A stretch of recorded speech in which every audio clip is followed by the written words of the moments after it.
opens his door and gets shot and you think that of me? No. I am the one who knocks. You guys can all judge me if you want, but I do not care. I have never, ever been happier. But because we want to be sedated.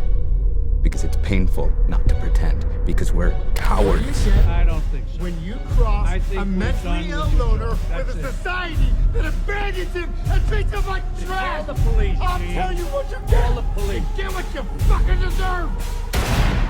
Screenslayer interrupts this program for an important announcement. Elastigirl doesn't save the day. She only postpones her defeat. And while she postpones her defeat, you eat chips and watch her confront problems that you are too lazy to deal with. Superheroes are part of your brainless desire to replace true experience with simulation. You don't talk, you watch talk shows.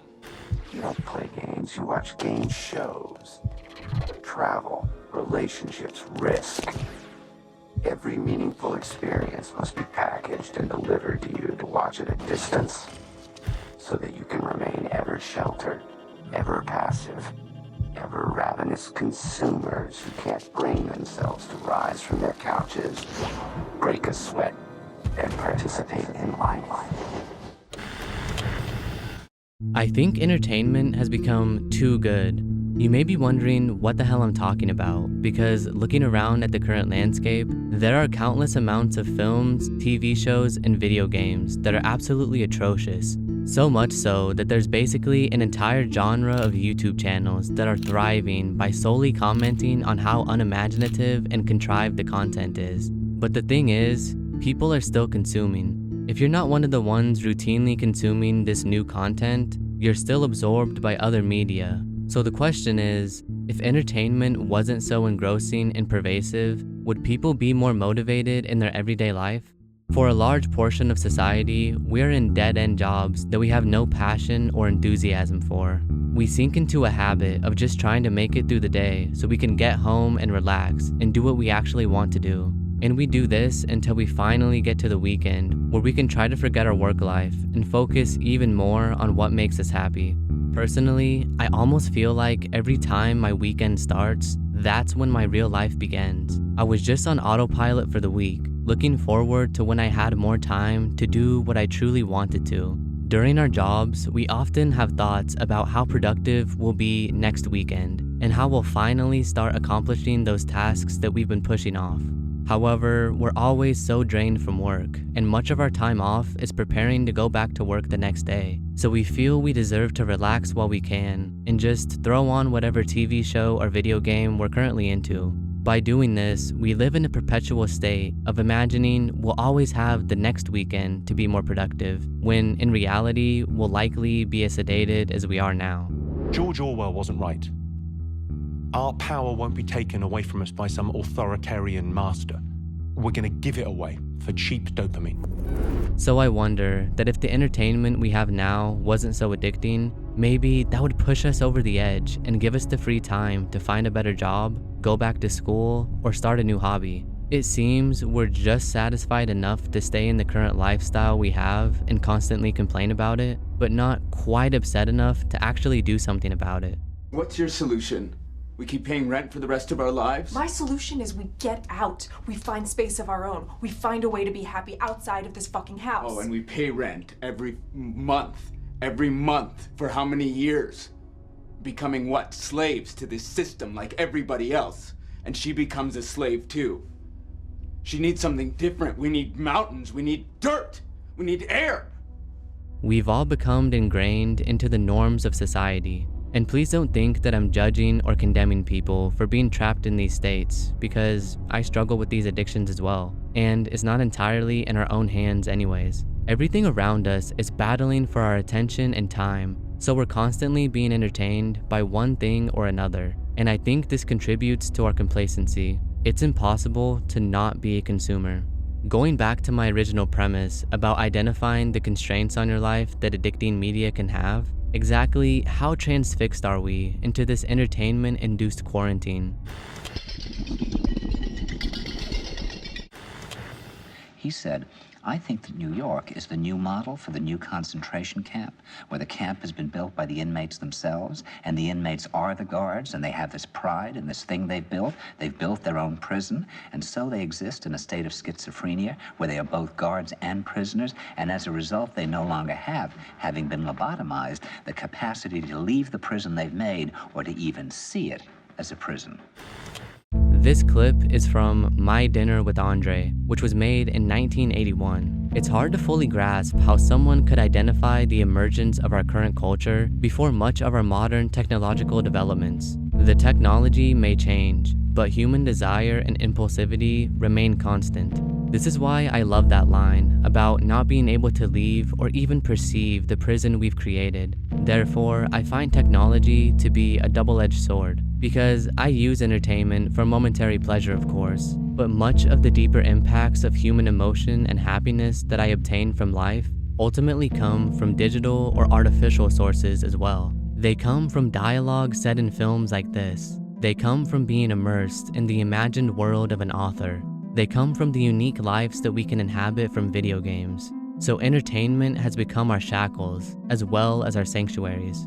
There are huge positives we get from entertainment and how digitally connected we are today. These powerful tools allow us to escape from mundanity, gain access to a vast amount of knowledge, and communicate with others in ways never before seen in human history. I think we often take for granted just how easy it is for us to look up information about anything and constantly be entertained by something wherever we are. But in this pleasure cycle, it can cause us to become so overstimulated to the point that we aren't able to reap the benefits or fully appreciate this constant stream of entertainment. In a recent interview by GQ with Martin Scorsese, he touches on this lack of value that entertainment can have. When discussing the franchise culture of cinema, he says, "It's almost like AI making a film, and that doesn't mean that you don't have incredible directors or special effects people doing beautiful work. But what does it mean, aside from a kind of consummation of something and then eliminating it from your mind, your whole body, you know? So what is it giving you?" Much of the entertainment we consume now seems to not even penetrate our psyche. It has no lasting effect. We just consume it in the moment and then move on to the next thing without taking the time to even think about it. How often do people throw on a TV show as background noise or sit on their phone the whole time during a movie? I think we feel like we're being more productive by multitasking, but really we're just craving additional stimulation. By doing this, we deprive ourselves of being immersed in beneficial ways, where it provokes us to think and analyze our lives and the world around us. We aren't able to fully appreciate the beauty that these art forms can bring because we are in this mindless state of not fully paying attention to anything. This is the beginning of the rest of the future now, that from now on there'll simply be all these robots walking around, feeling nothing, thinking nothing. And there'll be nobody left almost to remind them that there once was a species called a human being, with feelings and thoughts, and that history and memory are right now being erased, and soon nobody will really remember that life existed on the planet.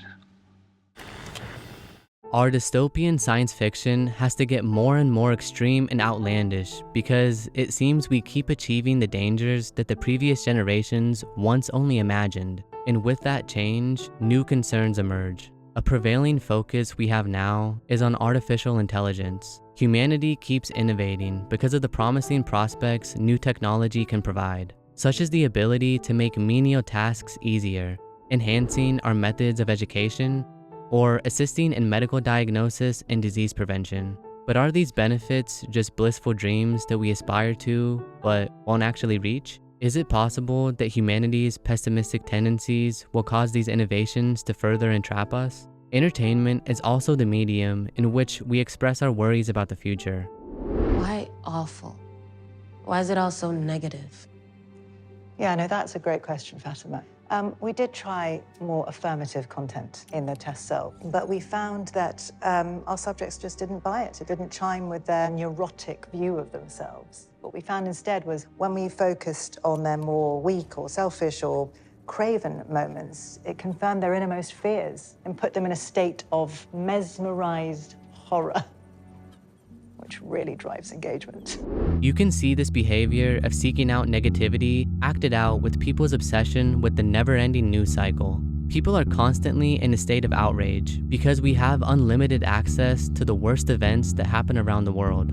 It's a perfect paradox because, on one hand, we should be aware of what goes on in the world. Horrific atrocities could continue to happen if people didn't know about them. We should care and show empathy towards others and help them when we can. But, on the other hand, what can we really do to stop them? You can read about horrible murders, crimes, or accidents happening in your own city, and what are you actually going to do about it? Solutions to these problems are nuanced, expensive, and out of grasp for most people. It's likely these events don't even affect your daily life anyways. So what good is being in a state of mesmerized horror when you can't actually change anything? We also risk becoming desensitized to all this tragedy because we are bombarded with one sickening event after the other. It seems we really are the architects of our own prison, with a negative outcome in tandem with every choice. So even if we're able to identify these constraints put on us, what is the solution to breaking free from them? And he told me that he no longer watches television, he doesn't read newspapers, and he doesn't read magazines. He's completely cut them out of his life because he really does feel that we're living in some kind of Orwellian nightmare now, and that everything that you hear now contributes to turning you into a robot. Is this behavior an overcorrection? Many people that live these nomad-esque lifestyles say that they get a lot of joy and meaning from life this way. It seems unattainable for most people to abandon their entire lifestyle in an attempt to free themselves from this digital dystopia.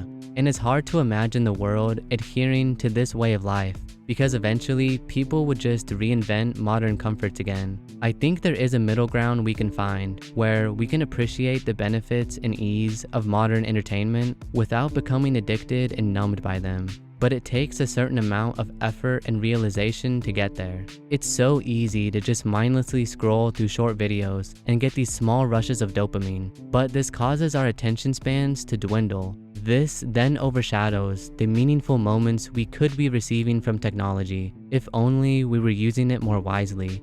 I encourage you to really examine your habits because I think experiencing entertainment in a purposeful way can greatly impact your state of mind. So although we are all still imprisoned by this thing called life, we might as well try to actually feel something meaningful while we're here.